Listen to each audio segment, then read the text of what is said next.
for this opportunity also to make some comments, one or two comments on this important exercise.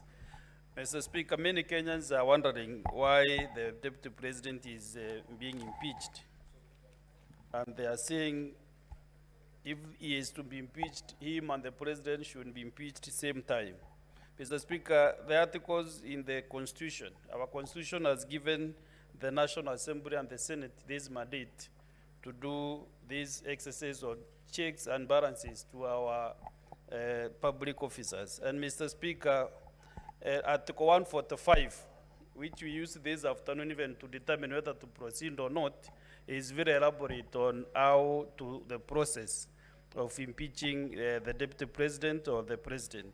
So, Mr. Speaker, we are here because the Senate actually has been, on several occasions, we have brought deputy governors, and now the Deputy President. Mr. Speaker, kindly protect me from this. Honorable Speaker, Mr. Speaker, kindly protect me from some noise from behind. Senator Fernandez. So, Mr. Speaker, I was saying... Just move to your seat, your normal seat. I was trying to say that, Mr. Speaker... It may be lonely, but please stick there. Proceed. Mr. Speaker, this House has brought deputy governors, and now the Deputy President. Mr. Speaker, what we are doing is a constitutional mandate.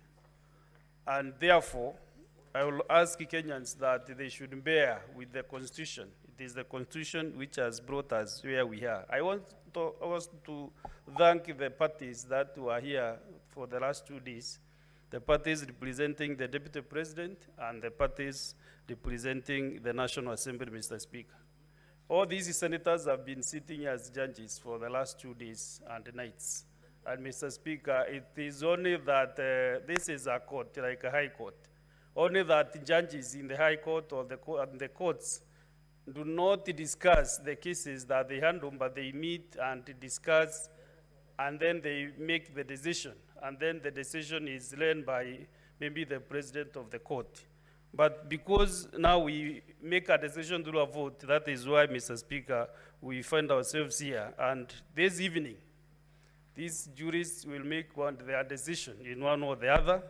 And Mr. Speaker, what I would request Kenyans from today, whatever decision will be made to maintain peace, love, and unity, as was envisaged since independence in 1963.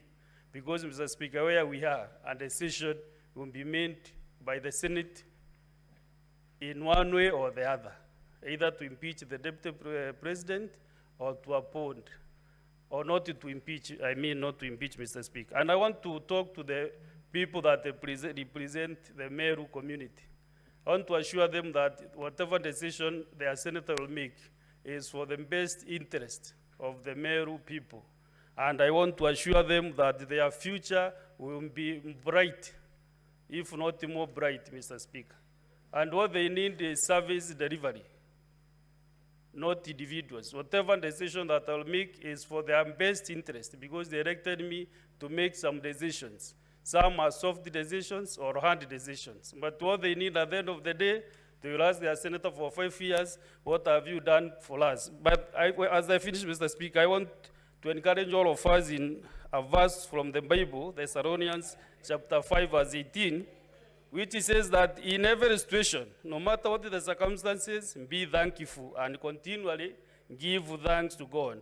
For this is the will of God for you in Christ Jesus. So, whatever you do, thank God. Whatever happens to you, thank God, because we always should give thanks to God. Thank you very much, Mr. Speaker. Senator Crystal Asige.